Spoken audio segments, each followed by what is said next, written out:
ఒక పురాణ గాథ ఆధారంగా నిర్మించిన ఆలయం ఇది. 21 తరాలుగా ఆ వారసత్వం కొనసాగుతోంది.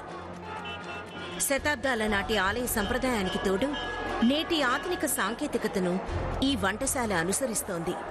అన్నపూర్ణ అనే ఈ చోట భక్తులందరికీ గొప్ప గౌరవ మర్యాదలతో అన్నదానం చేస్తున్నాం. అందుకే వారందరూ ఎంతగానో సంతృప్తి చెందుతున్నారు. సంప్రదాయం, విశ్వాసం, కుటుంబ విలువలు సమ్మిళితమైన ఈ చోట వేలాది మంది భక్తులకు హృదయపూర్వకంగా సేవ చేస్తున్నారు. ఈరోజు 1,00,000 మంది భక్తులు రావచ్చన్నది మా అంచనా. ఇప్పుడు కాంతులీని వార్షిక 1,00,000 దీపోత్సవ పండుగ వేళ ప్రత్యేక వంటకాలతో భారతదేశపు ఒకానొక దేవాలయానికి చెందిన మెగా కిచెన్ తన ప్రత్యేకత చాటనుంది. ఇదే ధర్మస్థలలోని అన్నపూర్ణ.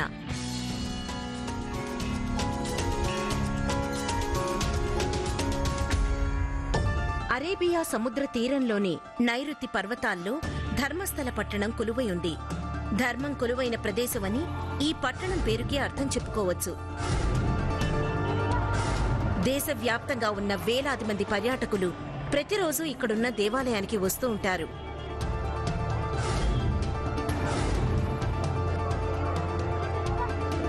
హిందువుల దైవం మంజునాథుడు ఇక్కడ కొలువై ఉన్నాడు. న్యాయాన్ని ప్రసాదించడంలో ఈ దేవుడు దయాహృదయుడని భక్తుల నమ్మకం.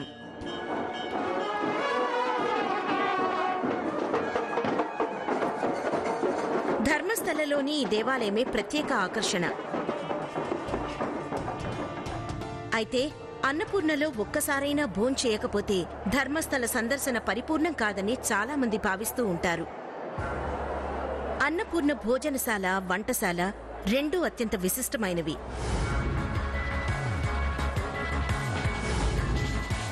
వారంలోని ప్రతిరోజు ఇక్కడ 6 రకాల వంటకాలు సిద్ధం చేస్తూ ఉంటారు. 25 నుండి 50,000 మందికి భోజనాలు అందిస్తూ ఉంటారు. ప్రతిరోజు దాదాపు 400 పెళ్లిళ్లకు భోజన వసతి కల్పించడంతో సమానమిది. అయితే ఈ వంటశాల నిర్వాహకులకు మాత్రం ఇదొక పవిత్రమైన కార్యక్రమం. ఒకానొక సాంప్రదాయం, నమ్మకం ప్రకారం ధర్మస్థలలో దర్శనం తర్వాత ప్రసాదం గనక తీసుకోకపోతే, అంటే ఇక్కడ భోజనం చేయకపోతే మీ యాత్ర పరిపూర్ణమైనట్టు కాదు. అందుకే డాక్టర్ వీరేంద్ర హెగడే ఈ సంప్రదాయాన్ని పూర్తి సమయం వృత్తిగా స్వీకరించారు. ధర్మస్థల ఆలయ ఆస్తుల ప్రధాన నిర్వాహకుడిగా బాధ్యతలు నిర్వహిస్తున్న ఆయన వారసత్వంగా ఈ బాధ్యతను అందుకున్నారు. గడిచిన 800 ఏళ్లుగా ఆయన కుటుంబం ఈ వారసత్వాన్ని కొనసాగిస్తోంది. ఒక పురాణ గాథ ప్రకారం 8 శతాబ్దాల క్రితం ధర్మస్థల ఒక కుగ్రామం. ఆ గ్రామానికి చెందిన ఓ జైన కుటుంబం వద్దకు ఒకసారి కొందరు సాధువులు వచ్చారు. ఆ కుటుంబం అనుసరించే ధర్మనిష్ట వారికి ఎంతో నచ్చింది.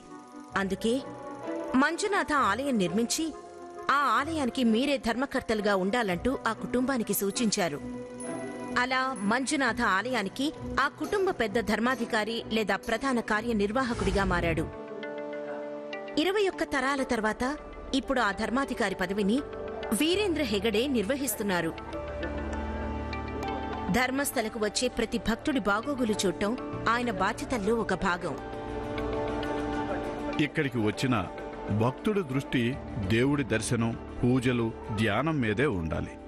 అంతే తప్ప ఎక్కడ బస చేయాలి, ఎక్కడ భోంచేయాలి లాంటి ఇతర విషయాల గురించి అతను ఏమాత్రం ఆందోళనకు గురికాకూడదు. అలా జరగకుండా చూడటమే ఈ ధర్మస్థలిలో మా బాధ్యత. అన్నదానం పేరుతో పర్యాటకులకు భోజన వసతి కల్పించడం అనే సంప్రదాయాన్ని హెగడే కుటుంబం తరాలుగా కొనసాగిస్తూ వస్తోంది. అన్నపూర్ణ అనే భోజనశాలను నిర్మించాలని 1955లో వీరేంద్ర హెగడే తండ్రి నిర్ణయించారు. ఇక్కడికి వచ్చే పర్యాటకులు ఎలాంటి రుసుము చెల్లించే అవసరం లేకుండా తృప్తిగా భోంచేయవచ్చు. అన్నపూర్ణలో భక్తులందరికీ గొప్ప గౌరవభావం, మర్యాదలతో మేము భోజనం ఏర్పాటు చేస్తాం. అందుకే భక్తులందరూ ఎంతో సంతృప్తిగా భావిస్తారు. అన్నపూర్ణ నిర్వహణ మొత్తం ఈ కుటుంబం బాధ్యతే. వంటశాల, భోజనశాల నిర్వహణ ముఖ్య అధికారిగా ఉన్న ఈ కుటుంబ వారసుడి తమ్ముడు డి హర్షేంద్ర కుమార్ మిగిలిన బాధ్యతలు నిర్వహిస్తూ ఉంటారు. రోజు వేలాది మంది పర్యాటకులకు భోజన సౌకర్యం కల్పించడం అన్నది ఒక అతి పెద్ద బాధ్యత. అలాగే 4 బాస్కెట్బాల్ కోర్టులంతటి విస్తీర్ణం కలిగిన భోజనశాలను నిర్వహించడం కూడా. ఈ ప్రదేశం మొత్తం విస్తీర్ణం 19,800 చదరపు అడుగులు. ఇందులో 9 భాగాలున్నాయి. దీనిలో ఒక్కో భాగం వెడల్పు 6.5 మీటర్లు. అంటే ప్రతి భాగంలోనూ ఏకకాలంలో 400 మంది భోంచేయొచ్చు. ఒక్కో భాగంలో భోంచేయడానికి, శుభ్రం చేయడానికి 13 నిమిషాలు పడుతుంది. ప్రతిరోజు ఇదొక అతి పెద్ద కార్యక్రమాన్ని తలపిస్తుంది. అయితే చలికాలంలో ఇది మరింత పెద్ద కార్యక్రమం. ధర్మస్థలలో పండుగ వాతావరణం మొదలైనప్పుడల్లా అన్నపూర్ణలో జరిగే అన్నదాన కార్యక్రమం మరింత విస్తృత రూపం దాలుస్తుంది.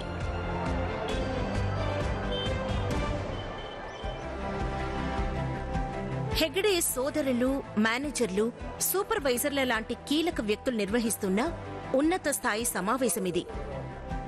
ప్రతి ఏడాది చలికాలంలో 5 రోజుల పాటు జరిగే లక్ష దీపోత్సవం పండుగ ఏర్పాట్ల గురించిన సమావేశమిది.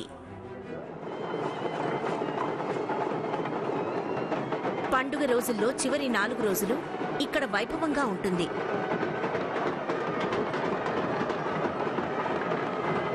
మార్కెట్లు, సంగీతం, నృత్య కార్యక్రమాలతో వీధులు కళకళలాడుతూ ఉంటాయి.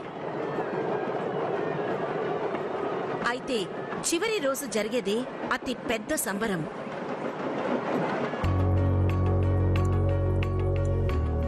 పండుగ చివరి నాడైన 5వ రోజు ఇంకా పూర్తిగా తెల్లవారకముందే అన్నపూర్ణలో కార్యక్రమాలు మొదలవుతాయి. సీనియర్ కిచెన్ మేనేజర్ రవిరాజ్ ఆ రోజు అందరి ఉద్యోగుల కంటే ముందు అన్నపూర్ణకు చేరుకుంటారు. ఈ రోజు భోజన ఏర్పాట్లకు సంబంధించిన కీలక నిర్ణయాలన్నీ ఆయనవే. సాధారణంగా అన్ని సెక్షన్లను ఉదయం 5 గంటలకల్లా తెరుస్తాము. కానీ లక్ష దీపోత్సవ సమయంలో మరో గంట ముందుగానే అన్ని సెక్షన్లను తెరవటం జరుగుతుంది. స్విచ్ ఆన్ కాగానే వంటశాలలోని స్టీమ్ బాయిలర్లు పని మొదలు పెడతాయి. సూర్యోదయంతో పాటుగా పండుగ భోజనం తయారీ మొదలవుతుంది.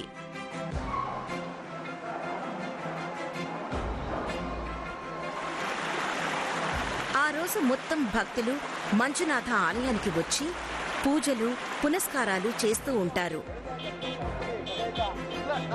ఏడాదిలోని ఇతర రోజులతో పోలిస్తే ఈ రోజు అన్నపూర్ణలో భోంచేసే వారి సంఖ్య చాలా ఎక్కువ. ఈ రోజు ఇక్కడికి 1,00,000 మంది రావచ్చని మా అంచనా. అన్నపూర్ణలోకి వచ్చే భక్తులు ప్రసాదం స్వీకరించి పరిపూర్ణ సంతృప్తితో ఇక్కడి నుంచి వెళ్లే విధంగా మేము ఏర్పాట్లు చేస్తుంటాం. ఇతర రోజులతో పోలిస్తే ఈ రోజు 4 రెట్లు ఎక్కువ మందిని అన్నపూర్ణ స్వాగతిస్తూ ఉంటుంది. కల్పన, సావిత్రి, జమున, ఈ దేవాలయంలో నిర్వహిస్తున్న ఈ మెగా కిచెన్లో నిబద్ధత కలిగిన పనివారు బాధ్యతలు నిర్వహిస్తూ ఉంటారు. కాబట్టి ఈ వంటశాల ఏడాది పొడవునా సేవలందిస్తూ ఉంటుంది. దక్షిణ భారతదేశపు తీర ప్రాంతంలో ఉన్న ఈ ధర్మస్థలలో మంజునాథుడికి జరగబోయే ఉత్సవం కోసం భక్తులు పెద్ద సంఖ్యలో తరలి వస్తున్నారు. నవంబర్లో ఇక్కడ లక్ష దీపోత్సవం పేరుతో 5 రోజుల ఉత్సవం నిర్వహిస్తూ ఉంటారు. ఆ ఉత్సవం చివరి రోజు ఇది. అందుకే భక్తులు భారీగా వస్తున్నారు. దేవాలయంలోని భారీ వంటశాల సిబ్బంది ఈ రోజు ఏడాది మొత్తంలోనే అత్యంత పెద్ద స్థాయిలో వంటకాలు సిద్ధం చేస్తున్నారు. 80,000 నుంచి 1,00,000 మందికి సరిపోయే విధంగా ఈ రోజు వంటకాలు తయారు చేస్తారు. ఈ వంటశాల మేనేజర్లలో ఒకరైన ఈయన పని ఇక్కడ అన్నీ సిద్ధంగా ఉన్నాయా అని చూడడమే. అటుపై ఇక్కడి వంటకాల్లో ప్రధానమైన అన్నం వండే పని మొదలవుతుంది. కేవలం 4 నుండి 5 గంటల్లో భారీ మొత్తంలో అన్నం వండి వార్చేస్తూ ఉంటారు. లక్ష దీపోత్సవ పండుగ చివరి రోజు అన్నపూర్ణలో కనీసం 6,500 కిలోల బియ్యం వండి వారుస్తూ ఉంటారు. భక్తుల సంఖ్యపై ఆధారపడి ఒక్కోసారి 8,000 కిలోల బియ్యం కూడా వినియోగిస్తూ ఉంటారు. అమెరికాలో అన్నం తినే అలవాటున్న 500 మందికి ఏడాది పొడవునా సరిపోయే పరిమాణమిది. Senior kitchen manager Subrahmanya Prasad పర్యవేక్షణలో అన్నం వండుతూ ఉంటారు. దక్షిణ భారతదేశపు వంటకాల్లో అన్నం ప్రధానమైనది. భారీ స్థాయిలో అన్నం వండినప్పటికీ నాణ్యతకు ఇక్కడ పెద్దపీటే. ఈరోజు ఇక్కడ సోనా మసూరి బియ్యంతో అన్నం వండుతున్నారు. సన్నగా, రుచిగా, సువాసనతో ఉండే ఈ బియ్యం ప్రపంచవ్యాప్తంగా ఎగుమతి అవుతూ ఉంటుంది. సోనా మసూరి సువాసన వంటశాల మొత్తం వ్యాపిస్తుండగా ఈయన మరో పనిలో నిమగ్నమయ్యారు. ధర్మస్థలలోని దేవాలయ వంటశాలలో హెడ్ కుక్గా ఉన్న శ్రీకాంత్ భట్ ఇప్పటికే 30 లక్ష దీపోత్సవాలను చూశారు. ప్రతిరోజులాగే ఈరోజు కూడా ప్రధాన వంటకాల తయారీలో ఆయన నిమగ్నమయ్యారు. నేను రోజువారీ పద్ధతిలో అవసరమైన సరుకుల మొత్తాన్ని నేనే లెక్కిస్తాను. ఏ కూరగాయలు తరగాలో పనివారికి తెలియజేస్తాను. ఎన్ని కొబ్బరికాయలు తురమాలో, ఎంత కావాలన్నది అది కూడా నేనే చెప్తాను. ముందు రోజు రాత్రే నేను ఎవరెవరికి ఏమేం చెప్పాలో, ఎవరెవరు ఏమేం పనులు చేయాలో వివరంగా చెప్తాను. ఉదయం 5:30 పనివారు ఇక్కడ కూరగాయలు తరగడం మొదలు పెడతారు. దాదాపు 25 మంది పనివాళ్లు కూరగాయలు తరుగుతూ ఉంటారు. ఈ పనివాళ్లే ఇక్కడ కీలకం. ఎందుకంటే ఉత్సవాల వేళ దాదాపు 4,000 కిలోల కూరగాయలను తరగాల్సి ఉంటుంది.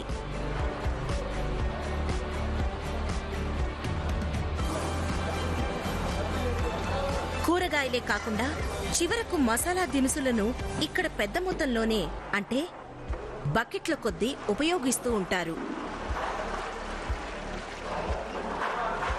భోజనంలోని ప్రధాన వంటకాల కోసం ఇవన్నీ ఉపయోగిస్తూ ఉంటారు. దాదాపు 3,000 లీటర్ల పరిమాణంలో కూరగాయలతో చేసే చిక్కటి సాంబార్ కోసం 45 కిలోల మసాలా దినుసులు ఉపయోగిస్తారు. అలాగే దాదాపు 4,000 లీటర్ల రసం తయారీ కోసం కూడా పెద్ద మొత్తంలో మసాలా దినుసులు ఉపయోగిస్తారు. టమాటాలు, దోసకాయల్లాంటి కూరగాయలతో కూటు తయారు చేస్తూ ఉంటారు. వీటన్నింటితో పాటు మజ్జిగ కూడా సిద్ధం చేస్తారు. రోజు ఏదో ఒక స్వీట్ తయారు చేస్తారు. వంటకాల్లో ప్రధానంగా కొబ్బరి ఉపయోగిస్తారు. సముద్ర తీర దక్షిణ భారతదేశపు వంటకాల్లో ఇదొక ప్రధాన దినుసు. ఈ రోజు అవసరమయ్యే కొబ్బరి కోసం 4 వ్యక్తులు గ్రైండింగ్ మెషిన్లతో కొబ్బరి తురుముతున్నారు. ప్రతిరోజు మేము దాదాపు 750 కొబ్బరికాయలు వినియోగిస్తాం. కానీ లక్ష దీపోత్సవం లాంటి ప్రత్యేక దినాల్లో 1000 నుండి 1,600 కొబ్బరికాయలు వినియోగిస్తాం. తోటల నుంచి వచ్చిన కొబ్బరికాయల్ని శుభ్రంగా తురిమి వాటిని తీసి కూరల్లో వేస్తాం. అప్పుడు రుచి మాత్రమే కాకుండా కూర చిక్కగాను మంచి సువాసనతో కూడా ఉంటుంది. అది అందరికీ నచ్చుతుంది కూడా. ప్రతిరోజు ఇన్నేసి కొబ్బరికాయలు సేకరించడం, వాటిని పగలగొట్టడం కష్టమైన పనే కాకుండా ఖర్చుతో కూడుకున్న పని. అదృష్టవశాత్తు ఈ ఆలయ వంటశాలకు సొంతంగా తోటలున్నాయి. ఇక్కడ ఉపయోగించే కూరగాయలన్నీ సొంతంగా పండించేవే. అయితే ఇవేవి ఇంటి వెనుక పెరటి తోటలు కావు. తరతరాలుగా ఈ తోటలను పెంచి పోషిస్తున్నారు. నేటికి వారు పాత పద్ధతుల ద్వారానే వంటశాలకు అవసరమైన వాటిని సేకరిస్తున్నారు. ఈ ధర్మస్థల క్షేత్రానికి సంబంధించిన అన్ని తోటల్లోనూ కూడా ఇక్కడ కొబ్బరి చెట్లున్నాయి. వీటి నుండి మేము ప్రతి సంవత్సరం కూడా 6 నుండి 7 లక్షల వరకు కొబ్బరికాయల్ని సేకరిస్తూ ఉంటాం. దేవాలయానికి సంబంధించిన వివిధ అవసరాలకి వీటిని ఉపయోగిస్తూ ఉంటాం.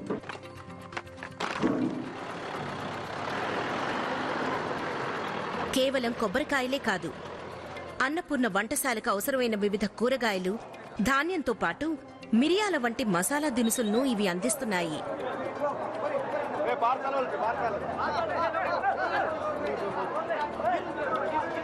ఈ తోటల్లో ఏటా దాదాపు 10 లక్షల వక్కలు పండిస్తున్నారు. వీటిలో ఎక్కువ భాగాన్ని ఆలయానికి పంపుతూ ఉంటారు. మేము అరటి తోటలను కూడా పెంచుతున్నాం. ప్రతి ఏటా కూడా 2 నుండి 3 లక్షల అరటి పళ్ళు, అలాగే ఆలయానికి కావలసిన అరిటాకులను కూడా పంపుతాం. ఈ తోటల నుంచి వచ్చే పంట దిగుబడి ఆలయ వంటశాలకు సహాయంగా ఉంటుంది. ఈ ఉత్సవ వేళ తొలి పంక్తి భోజనం కోసం వంట సిద్ధమవుతోంది.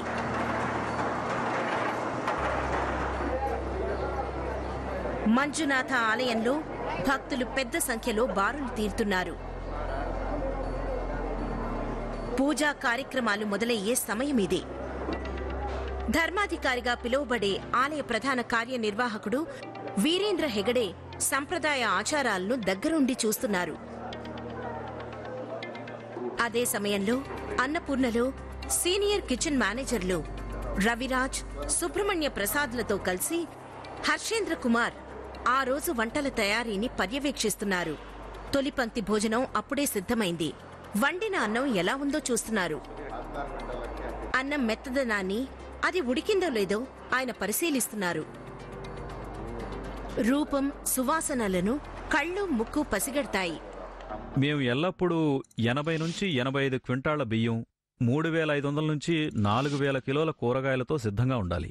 వీటితో పాటు ఇతర దినుసులు, కిరాణా సరుకులు కూడా సిద్ధంగా ఉండాలి. ఇవన్నీ మా వద్ద సిద్ధంగా ఉంటాయి. అన్నపూర్ణలో పనిచేసేవారు ఉదయం 5 గంటల నుంచే కష్టపడుతూ ఉంటారు. 10 గంటల 30 నిమిషాలకు అన్నపూర్ణ తలుపులు తెరుచుకోగానే తొలి పంక్తిలోనే దాదాపు 30,000 మంది భోంచేయడమే అందుకు కారణం. అలా వచ్చేవారిలో చాలా మంది చివరి రోజు ఉత్సవాన్ని చూడటం కోసం భట్ కుటుంబంలాగా ఇతర పట్టణాల నుంచి వస్తూ ఉంటారు.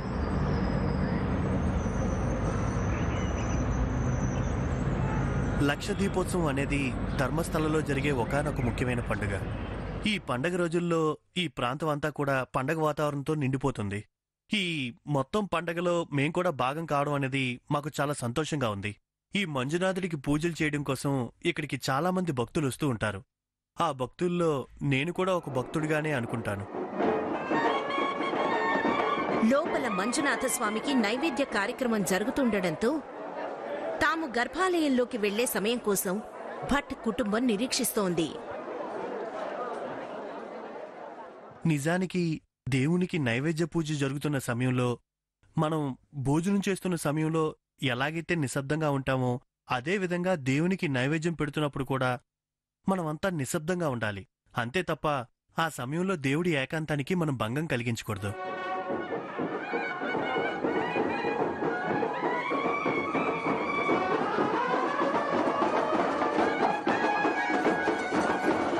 దేవాలయాల్లోకి వెళ్లేటప్పుడు మనం చొక్కా లేకుండా వెళ్ళాలి.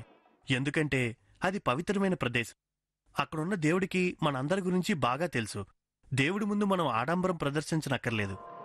మనమంతా కూడా కనీస దుస్తులతో లోపలికి వెళ్తే చాలు. నైవేద్యం జరుగుతుండటంతో భట్ కుటుంబం నిరీక్షిస్తోంది.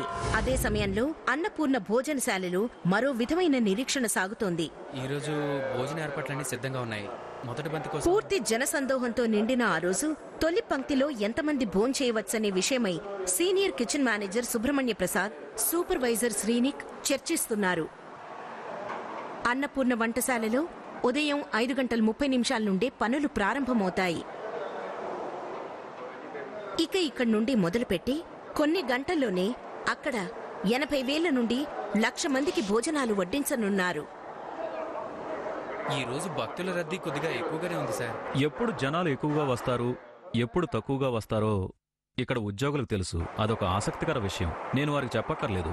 వారికే తెలుసు కాబట్టి భక్తులకు వడ్డించడానికి వారు మానసికంగా సిద్ధంగా ఉంటారు.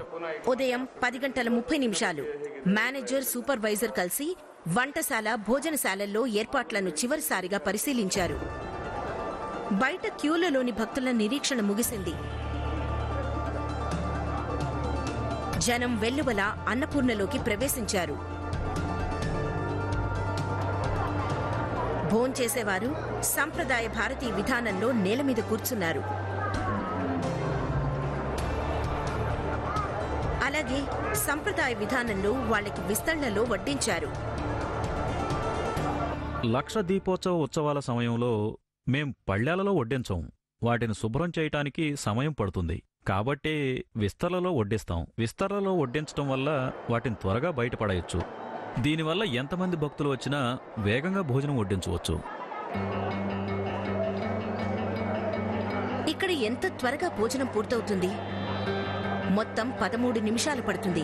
అంటే పిజ్జాకు ఆర్డర్ ఇచ్చి అది ఇంటికి వచ్చే సమయంలో సగం సమయానికే ఇక్కడ కూర్చోవడం, వడ్డించడం, భోంచేయడం, ఆపై శుభ్రం చేయడం లాంటివన్నీ పూర్తవుతాయి. సమయమే ఇక్కడ కీలక విషయం. భక్తులు వరుసల్లో కూర్చుంటారు. తొలి వరుసలో వడ్డిస్తున్న సమయంలో రెండో వరుసలో కూర్చుంటారు. ఏడో వరుసలో కూర్చోవడం, వడ్డించడం జరిగే సమయంలో తొలి వరుసలో శుభ్రం చేస్తూ ఉంటారు.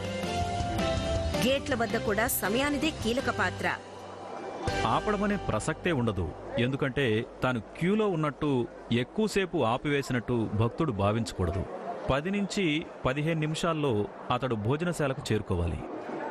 భట్ కుటుంబం స్వామిని దర్శనం చేసుకుని బయటకు రావడం పూర్తయింది.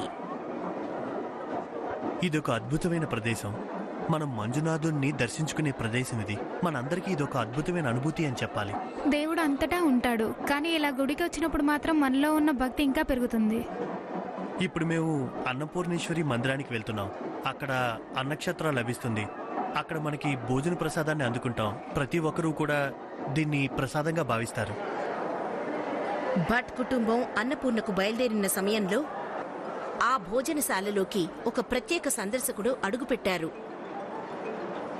ధర్మాధికారి వీరేంద్ర హెగ్డే అంటే కేవలం ధర్మస్థల నిర్వహణాధికారి మాత్రమే కాదు, ఆయన మంజునాథుడి ప్రత్యక్ష ప్రతినిధి అని చాలా మంది భక్తులు విశ్వసిస్తూ ఉంటారు.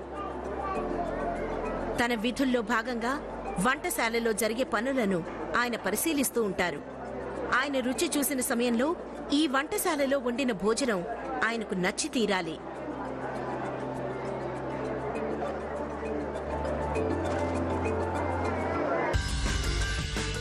దక్షిణ భారతదేశంలోని ధర్మస్థల అనే దేవాలయ పట్టణంలో ఏడాది మొత్తంలో ఇది అత్యంత పండుగ సమయం.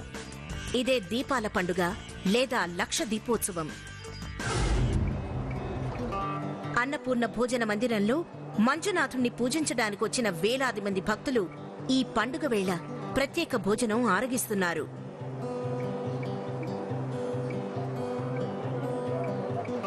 వంటశాలలో ధర్మస్థల కార్యనిర్వహణాధికారి వీరేంద్ర హెగ్డే స్వయంగా అన్ని వంటకాల నాణ్యతను పరీక్షిస్తున్నారు.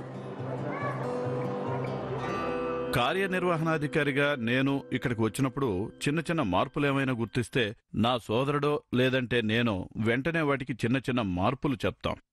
ఒక పాత్రలో కూరగాయలు ఎక్కువగా ఉన్నట్టు, మరొక దాంట్లో కూరగాయల కంటే సాంబార్ ఎక్కువగా ఉన్నట్టు నేను ఇప్పుడు గుర్తించా. ఈ వ్యత్యాసం ఎందుకు వచ్చిందని నేను పరిశీలించా. ఇలాంటి అంశాల్లోనే మేము ప్రతిరోజు అభివృద్ధి సాధించేందుకు మా వంతు ప్రయత్నం మేము చేస్తూ ఉంటాం. ఈ వంటశాలలోని సిబ్బంది దృష్టిలో ప్రతి భోజనం కేవలం రాసి రుచిలోనే కాకుండా ఆధ్యాత్మిక తృప్తిని అందించాలి. ఇది అన్నయజ్ఞం. ఇక్కడున్న వారందరికీ మేము సేవ చేస్తున్నాం. వాళ్ళిక్కడ భోంచేసినప్పుడు వారి ఆకలి చల్లారుతుంది. వాళ్ల ముఖాల మీద చిరునవ్వే వారి సంతోషానికి చిరునామా అని నేననుకుంటాను. మాటల ద్వారా చెప్పే భావన వేరు, కాని ఒక వ్యక్తిని చూసినప్పుడు అతను అనుభవించే సంతోషం అతని ముఖమే చెప్తుంది. అదే చాలా ముఖ్యమైన నా భావన. ఇక్కడ పనిచేసే వాళ్లకు వండడం, వడ్డించడం, అన్నీ శుభ్రం చేయడం అనేది విసుగు పుట్టించే పనే కావచ్చు, కానీ ప్రతి ఒక్కటి ఇక్కడ చాలా చక్కగా శుభ్రంగా జరుగుతున్నాయి. ఇక్కడ పెట్టే భోజనం చాలా చాలా రుచిగా ఉంటుంది. ఇక్కడున్న భక్తులందరితో కలిసి మేము ఈ భోజనం తిన్నందుకు నిజంగా చాలా అదృష్టంగా భావిస్తున్నాం. లక్ష దీపోత్సవంలో తినే భోజనాన్ని భక్తులు వరంగా భావిస్తారు. అయితే వారు కేవలం తినడంతోనే సరిపెట్టడం లేదు, అందుకు తాము సాయం చేస్తున్నారు. చాలామంది భక్తులు బియ్యం, పప్పులు, సరుకులు, కూరగాయలు అన్నీ పంపుతారు. కాబట్టే వీటి విషయంలో మాకెప్పుడూ కొరత లేదు. పేద ధనిక అనే సమస్య లేదు. భక్తులు వారి శక్తి మేరకు సరుకులు ఇస్తూ ఉంటారు. భక్తులు పంపిన అలాంటి ప్రత్యేక సరుకులు నేడు వంటశాల గోదాముకు చేరుతున్నాయి.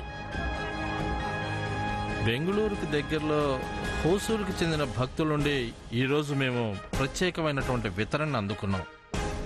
కూరగాయలు, బియ్యం రూపంలో వచ్చిన వితరణ అది. దాదాపు 15 టన్నుల కూరగాయలు, అలాగే 30 క్వింటాళ్ల బియ్యాన్ని కూడా వారు పంపించారు. ఇప్పుడు మీరు ఇక్కడ ఇచ్చింది బియ్యమో గుమ్మడికాయలే కదా? 20 కేజీలు బియ్యమో 10 కేజీలు గుమ్మడికాయలు. నా పేరు రాజు. మైసూర్ జిల్లా హన్సూర్ తాలూక్ హెస్పురా నుండి వచ్చాను. నా కోరిక తీర్చమని దేవుణ్ణి మొక్కుకున్నాను. ఆయన నా కోరికలు తీర్చాడు. నా మొక్కు తీర్చుకోవడం కోసం ఆ దేవుడికి నా వంతుగా 20 కిలోల బియ్యం, 10 కిలోల గుమ్మడికాయలు ఇచ్చా. తులాభారం రూపంలోనూ భక్తుల నుండి కానుకలు వస్తూ ఉంటాయి. ఇదొక సంప్రదాయం. ఇందులో భాగంగా భక్తులు తమ శరీర బరువులకు సమానంగా కానుకలు సమర్పిస్తూ ఉంటారు. ధర్మాధికారి హెగడే పర్యవేక్షణలో దీన్ని నిర్వహిస్తూ ఉంటారు. ఆయన పర్యవేక్షణతో ఈ కానుకల విలువ మరింత పెరుగుతూ ఉంటుంది. తులాభారం అనేది భక్తులు దేవుడికిచ్చే కానుక. దేవుడికి భక్తులిచ్చే అలాంటి కానుకలు పెద్ద ఎత్తున వస్తుంటాయి. భక్తులిచ్చే బియ్యం, బెల్లం, పంచదార, కొబ్బరికాయలను ఇలాంటి వాటన్నింటినీ మేము వంటశాలలో ఉపయోగిస్తాం. చిన్నప్పటి నుండి ఈ ప్రదేశంతో నాకు విడదీయలేని బంధం ఏర్పడింది. తరచూ నేనిక్కడికి వస్తుంటాను. వచ్చినప్పుడల్లా తులాభారం నిర్వహించాలని కోరుకుంటాను. నేను ఇటీవలే పని ప్రారంభించాను. అందుకే ఇక్కడికొచ్చి దేవుడి ఆశీస్సులు కోరుతుంటాను. కాబట్టి దేవుడి ఆశీస్సులు నా భవిష్యత్తుకు, నా కెరీర్కు తోడ్పడుతుంది. తులాభారం సంప్రదాయం మీద భక్తులకు గట్టి విశ్వాసం ఉండడంతో ఆ రూపంలోనూ భారీ స్థాయిలో వంట సరుకులు ఆలయానికి చెందిన భారీ గోదాముకు చేరుతూ ఉంటాయి. అయితే అదేమీ సాధారణ గోదాము కాదు. గత జ్ఞాపకాలకు అది నిలయం. ఇదే జమా ఉగ్రాణ లేదంటే గోదాము. ఇదొక పారిశ్రామిక ప్రదేశం లాంటి భవనం. ఇక్కడ అన్నపూర్ణ వంటశాల సరుకులతో పాటు మంజునాథ ఆలయ సామాగ్రి కూడా నిల్వ చేస్తారు. ఈ పురాతన భవనం ఇప్పటికీ ఉనికి చాటుకుంటోంది. ఈ భవనాన్ని నిర్మించి సుమారుగా 180 ఏళ్ళు అవుతుంది. భవనం ప్రత్యేకత ఏమిటంటే దీని గోడలను బెల్లం, సున్నపు రాయి ఉపయోగించి నిర్మించారు. ఈ గోడలకు ఎక్కడా సిమెంటుతో పూత పూయలేదు. పాత సాంప్రదాయాన్ని కొనసాగించడానికే పూత పూయలేదు. జాముగ్రణలో మొత్తం 13 గదులున్నాయి. అందులో ఒకటి పెద్ద గోదాము. ప్రతి గదిలోనూ బెల్లం, పంచదార, ధాన్యము, కూరగాయలు, అలాగే బియ్యం లాంటి వివిధ రకాలైనటువంటి వస్తువుల్ని నిల్వ చేస్తూ ఉంటారు. ఇక్కడి సిబ్బంది సైతం పాతకాలం వారే. ముసద్ది అనే ఒక స్టోర్ మేనేజర్, తులాధారి అనే తూనికల నిర్వాహకుడు, సలిద్వార్స్ అనే సహాయకులతో పాటు షాన్ భోగ్ అనే ఒక అకౌంటెంట్ ఇక్కడుంటారు. అయితే ఆ అకౌంటెంట్ ముందు కంప్యూటర్ ఉండదు. ప్రతిరోజు ఈ గోదాము నుంచి టన్నుల కొద్దీ, క్వింటాళ్ల కొద్దీ సరుకులు బయటికి తీసినప్పటికీ నేటికి ఆ లెక్కలన్నింటినీ చేతితోనే రాస్తూ ఉంటారు. అందుకోసం పుస్తకాలు ఉపయోగిస్తారు. ఇక్కడ దినచర్య పుస్తకం పేరుతో ఒక అకౌంటింగ్ కోసం పుస్తకం ఉంది. గోదాంలోకి వచ్చే వస్తువులు, వెళ్లే వస్తువులు, వాటి వివరాలు అందులోనే నమోదు చేస్తూ ఉంటాం. ఈ పుస్తక నిర్వహణ చాలా చాలా సులభం. అది చాలా ఉపయోగకరం కూడా. అది దాదాపుగా 1 మీటర్ పొడవు ఉంటుంది. ఈ విధంగా మేము సంప్రదాయాన్ని కొనసాగిస్తూ ఉన్నాం. మేము ఈ కంప్యూటర్లని వాటిని ఉపయోగించాం. ప్రతి ఒక్కటి మాన్యువల్ గానే నమోదు చేస్తాం. ఎక్కడెక్కడ అవకాశం ఉంటుందో అక్కడంతా సాంప్రదాయాలు కొనసాగిస్తాం. ఆ విధంగానైనా తర్వాత తరాలు దాన్ని అనుసరిస్తాయి. శతాబ్దాల నాటి సంప్రదాయాలను ఇప్పటికీ పురాతన భవనంలో కొనసాగిస్తున్నారు. ఎందుకంటే నేటికి ధర్మస్థలలోని ప్రఖ్యాత భోజన కేంద్రాల్లో ఒకటిగా అన్నపూర్ణ విరాజిల్లుతోంది. ఆకలితో వచ్చిన భక్తులు బారులు తీర్చి కూర్చున్న క్షణం నుంచి ఈ భోజనశాల బిజీగా మారిపోతుంది. తెర వెనుక కూడా ఈ భోజనశాల సిబ్బంది బాగా కష్టపడుతూ ఉంటారు. తెర ముందు, వెనుక కూడా వీళ్లు సైనికుల్లా పనిచేస్తూ ఉంటారు. ప్రత్యేకంగా ఉండే వెనుక గదిలో కొంతమంది నిశ్శబ్దంగా పనిచేస్తూ ఉంటారు. ప్రత్యేక రోజుల్లో విశిష్టమైన కానుకల్లో ఒకటైన స్వీట్ను వీళ్లు తయారు చేస్తూ ఉంటారు. ఇతర ప్రదేశాల్లో ఈ మిఠాయిలను కేవలం తినే వస్తువుగానే చూస్తారు. కానీ ఇలాంటి ఆధ్యాత్మిక కేంద్రాల్లో మాత్రం దీని దేవాలయంలోని దేవుళ్లు ఆశీర్వదించి ఇచ్చిన ప్రసాదంగాను, పవిత్రమైన వస్తువుగాను చూస్తూ ఉంటారు. బెల్లం, పప్పుల పిండి, నెయ్యి, లేదంటే శుద్ధి చేసిన వెన్నెలాంటి పాల ఉత్పత్తులను ఉపయోగించి ఇక్కడ వేల కొద్దీ మిఠాయి ముక్కలను తయారు చేస్తారు. నిజానికి సొంత క్షేత్రాల నుంచి వచ్చే పాలను అన్నపూర్ణ భారీ వంటశాలలోనూ మంజునాథ ఆలయంలోనూ ప్రధానంగా ఉపయోగిస్తూ ఉంటారు. దేవాలయం స్వయంగా నిర్వహిస్తున్న పాల డైరీ ద్వారా అన్నపూర్ణ వంటశాలకు భారీగా ప్రయోజనం లభిస్తోంది. ధర్మస్థల ఆలయ డైరీ ఫామ్లో 125 పశువులను పెంచుతున్నారు. హిందూ మతంలో ఆవులను పవిత్రంగా భావిస్తారు. అందుకే ఈ ఫామ్లో వాటిని శ్రద్ధగా పోషిస్తూ ఉంటారు. ఈ ఆవులకు గడ్డిని దాణాగా ఇస్తూ ఉంటారు. ఇందుకోసం 2 ఎకరాల వ్యవసాయ క్షేత్రాన్ని ప్రత్యేకంగా నిర్వహిస్తున్నారు. ఆ పశువులకు అక్కడ పోషణ సంగతి ఎలా ఉన్నప్పటికీ అన్నపూర్ణ నుంచి కూడా వాటికి దాణా అందుతుంది. వేలాది మంది భక్తులకు వడ్డించడానికి బియ్యం ఉడుకుతున్నప్పుడు డైరీలోని ఆవుల కోసం కూడా దాణా సిద్ధమవుతూ ఉంటుంది. బియ్యం కడగడం, వండిన తర్వాత గంజి వార్చడం రూపంలో వస్తున్న నీళ్లివి. ఇక్కడ రోజు దాదాపు 3 నుండి 5,000 లీటర్ల వరకు ఈ నీళ్లు తయారవుతూ ఉంటాయి. పర్యావరణ పరంగా ఈ నీటిని సురక్షితంగా తొలగించడం అంత సులభం కాదు. అయితే ఈ నీటిని దూరంగా పారబోయడానికి బదులుగా పైపుల ద్వారా వీటిని డైరీలోని పశువులకు అందిస్తూ ఉంటారు. వాటికి రోజు ఇచ్చే ఆహారానికి ఇది అదనం. ఆవులు కూడా ఇందుకు ప్రతిఫలాన్ని ఇస్తూ ఉంటాయి. ప్రతిరోజు ఈ డైరీ నుంచి దాదాపు 3,500 లీటర్ల పాలు అందుతూ ఉంటుంది.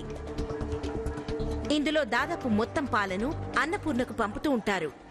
వీలైనంత వరకు ఇక్కడి అవసరాలకు ఇక్కడి నుంచే సేకరించే ప్రయత్నం చేస్తుంటాం. అయినప్పటికీ 50 నుండి 60% మేర ఇతర ప్రదేశాల నుండి సేకరించక తప్పదు. ఈ భారీ వంటశాలకు సంబంధించిన వ్యర్థాల నిర్వహణలో ఇదొక భాగం మాత్రమే. అత్యంత నిబద్ధతతో ఇక్కడ జరుగుతున్న వ్యవహారం ఇది. ఆర్కిటెక్చరల్ డిజైన్ రూపొందించిన సమయంలో వ్యర్థాల నిర్వహణ మీద ఎక్కువ దృష్టి పెట్టాలనుకున్నాం. అందుకే వెనక భాగం నుండి నిర్మాణం ప్రారంభించాం. అంటే ముందుగా వంటశాల, వ్యర్థాల నిర్వహణ నిర్మాణాల తర్వాతే ప్రధాన హాల్ నిర్మించాం. ఈ రోజు లాంటి పండుగ రోజుల్లో ఈ రకమైన ప్రణాళిక చాలా కీలకం. ఈ సమయంలో అన్నపూర్ణలో 1000 నుండి 3,000 కిలోల సేంద్రియ వ్యర్థాలు తయారవుతాయి. కూరగాయల వ్యర్థాలు మొదలు మిగిలిన ఆహారం, ఎంగిలి విస్తళ్ల వంటివన్నీ ఈ వ్యర్థాల్లో భాగమే. అన్నపూర్ణలోని ప్రతి వ్యర్థాన్ని సేకరించి వంటశాల వెనుకకు తరలిస్తారు. అటుపై వాటిని ట్రాక్టర్లకు ఎక్కిస్తారు. దీంతో వ్యర్థాలు వంటశాల నుండి తరలుతాయి. అటుపై దాన్ని జనావాసాలకు దూరంగా వేయడం కోసం దేవాలయ భూములకు తరలిస్తారు. ఇక్కడ ప్రకృతి పని ప్రారంభమవుతుంది. ఈ చెత్త పొడిగా మారిన తర్వాత దాని నుండి కంపోస్టు తయారు చేస్తారు.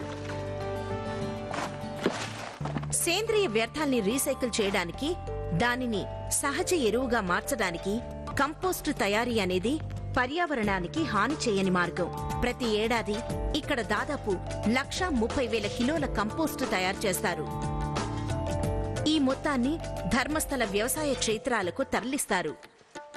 చివరకు అక్కడ ఉత్పత్తులన్నీ అన్నపూర్ణలోని భారీ వంటశాలకే వినియోగిస్తారు. ఇంధన ఉత్పత్తి మొదలుకొని క్రమం తప్పని నిర్వహణ లాంటివన్నీ ఇందులో భాగమే. ఇలా వంటశాలకు సంబంధించిన శతాబ్దాల వారసత్వం సజావుగా నడిచిపోతోంది.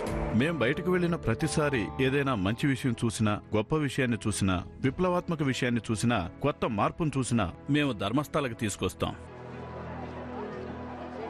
ఇక్కడికొచ్చే చాలామంది భక్తులు కొంత సాంకేతికతను ఇక్కడికి తెస్తుంటారు.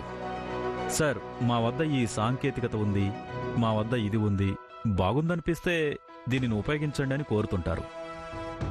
ఇతరుల నుంచి, భక్తుల నుంచి వచ్చే డిమాండ్లను వినే సమయంలోనూ హెగడే కుటుంబం సంప్రదాయం మీద దృష్టి పెడుతూ ఉంటుంది. మంజునాథుణ్ణి సంప్రదించకుండా ధర్మస్థలలో ఏ నిర్ణయమూ అమలు కాదు. హెగ్డేగా అది నా కర్తవ్యం. కొన్ని వ్యవస్థలను మార్చడం కోసం ఆ దేవుణ్ణి అభ్యర్థించడం, ఆయన్ని ప్రాధేయపడటం, ఆయనతో వాదించడం, విభేదించడం చేయక తప్పదు. అయితే పాత సాంప్రదాయాల అభివృద్ధి కోసమే సాంకేతికతను ఉపయోగిస్తాం, కానీ పాత సాంప్రదాయాలను మాత్రం మార్చం. ఈ వంటశాల దశాబ్దాల నాటిది కావచ్చు, కానీ లక్ష దీపోత్సవం కోసం ఇక్కడ తయారయ్యే వంటకాల పరిమాణం మాత్రం చాలా చాలా ఎక్కువ. ఉదయం 10:30 నుండి అన్నపూర్ణలో భక్తులకు స్వాగతం పలుకుతూ ఉంటారు.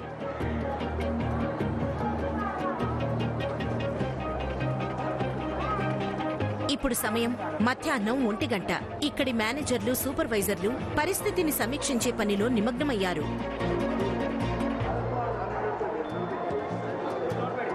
అన్నపూర్ణలో ఇది కీలక సమయం. ఉదయం చేసిన వంటకాలే మధ్యాహ్నం ఎక్కువ మొత్తంలో వచ్చేవారికి సరిపోతాయా, లేదంటే ఈ మెగా కిచెన్ మళ్లీ వంటకాల తయారీ ప్రారంభించాలా? దక్షిణ భారతదేశ తీర ప్రాంతంలోని ధర్మస్థల అనే ఈ ఆలయ పట్టణం లక్ష దీపోత్సవంగా పిలిచే వార్షిక దీపాల ఉత్సవం కోసం సుందరంగా ముస్తాబైంది.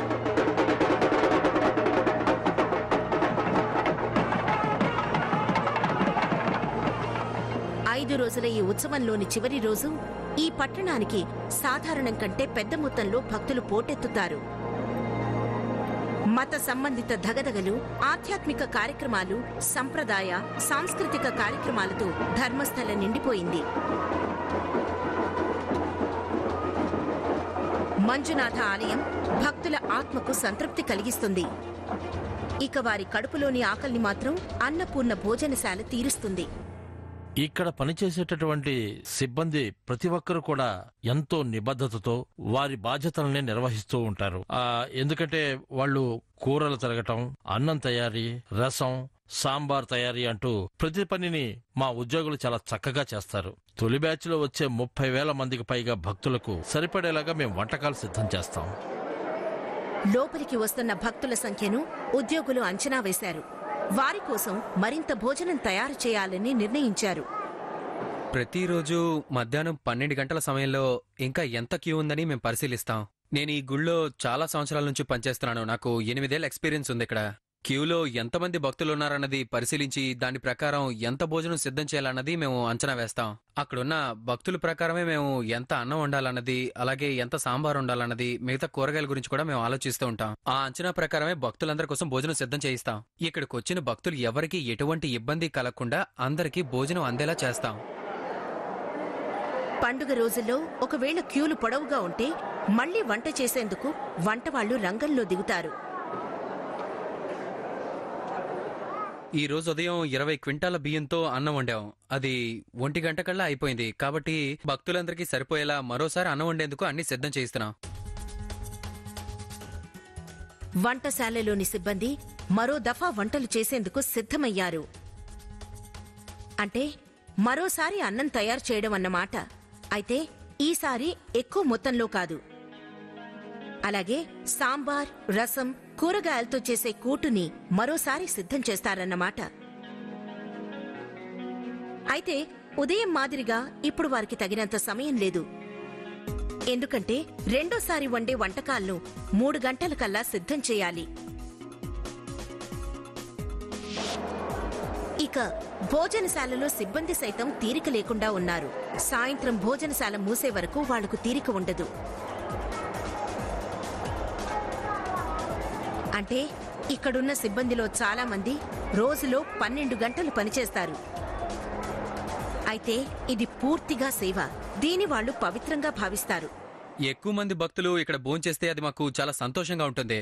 భక్తుల సంఖ్య తక్కువగా ఉంటే మాకు ఏమీ తోచదు. ఇక్కడున్న ప్రతి ఒక్కరూ ఇలాగే భావిస్తారు. ఇక్కడున్న ప్రతి ఒక్కరూ చాలా భక్తి శ్రద్ధలతో పనిచేస్తూ ఉంటారు. మా విధులు మేము ఉత్సాహంతో నిర్వహిస్తుంటాం. అన్నపూర్ణ సిబ్బంది సేద తీరే సమయమిది. భారీ ఏర్పాట్లతో సిద్ధమైన పండుగ సమయం ముగిసింది. 1,00,000 మందికి పైగా భక్తులు అన్నపూర్ణలో కడుపు నిండా తృప్తిగా భోంచేశారు. ఆ దేవుడి దయ వల్ల మాకు ఇక్కడ ఎలాంటి సమస్యలు లేవు. భారీ సంఖ్యలో భక్తులు వచ్చినప్పుడు సైతం ఇక్కడ ఉన్నటువంటి మా వ్యవస్థ ఎంతో సమర్థవంతంగా పనిచేస్తుంది. ఎలాంటి ఇబ్బంది లేకుండా అంతా సాఫీగా సాగిపోతుంది. అలాగే సాయంత్రం జరిగే రథోత్సవంలో పాల్గొనేందుకు నేను సిద్ధమవుతున్నా. ముగింపు ఉత్సవంలో నేను కూడా భాగస్వామిని కావటం అన్నది నాకు చాలా సంతోషం కలిగించే విషయం. ధర్మస్థలలో చీకటి పడింది.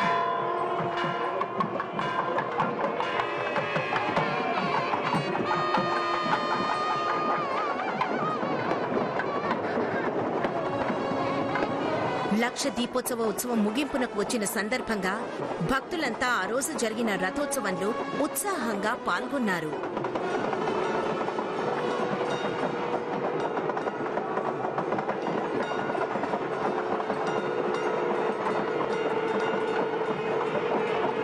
రోజుల ఉత్సవం ముగింపు రోజున ఈ రథోత్సవం వేడుకగా జరుగుతుంది.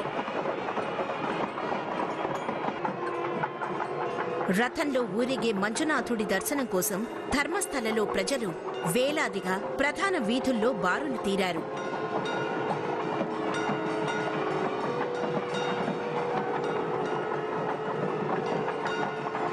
చాలా మంది దృష్టిలో ఉత్సాహంతో సాగిన ఒక చిన్న ప్రయాణంలో ఇదొక ముగింపు సమయం. అందుకే కాంతులేనే ఈ సాయంత్రం వేళ వాళ్లు తమ వంతుగా దీపం వెలిగిస్తూ ఉంటారు. ఇక్కడ దీపం వెలిగిస్తే తమ జీవితం కాంతివంతం అవుతుందన్నది భక్తుల నమ్మకం. ఈ ప్రదేశాన్ని ఎంత కాంతివంతం చేస్తే మీ జీవితం కూడా అంతే ప్రకాశిస్తుంది. ఈ ప్రదేశం ప్రాముఖ్యత కూడా అదే. దర్శనం, భోజనం, బస అనే ఏ విషయంలోనూ ఇక్కడికొచ్చే భక్తులెవరూ అసంతృప్తితో తిరిగి వెళ్లరు. హెగడే కుటుంబానికి సంబంధించి మరో ఏడాది ఈ ఉత్సవానికి ఆతిథ్యమివ్వడం శిఖర సమానమైన విషయం. అలాగే శతాబ్దాల చరిత్ర కలిగిన ఆలయ సంప్రదాయాలను కొనసాగించడానికి ఇదొక అవకాశం. భక్తుడు ఎంత సంతృప్తి చెందితే భగవంతుడు అంత సంతృప్తి చెందుతాడు. కాబట్టి మన భక్తుడు సంతృప్తిని కోరుకోవాలి. అప్పుడు దేవుడు సంతృప్తి చెందుతాడు.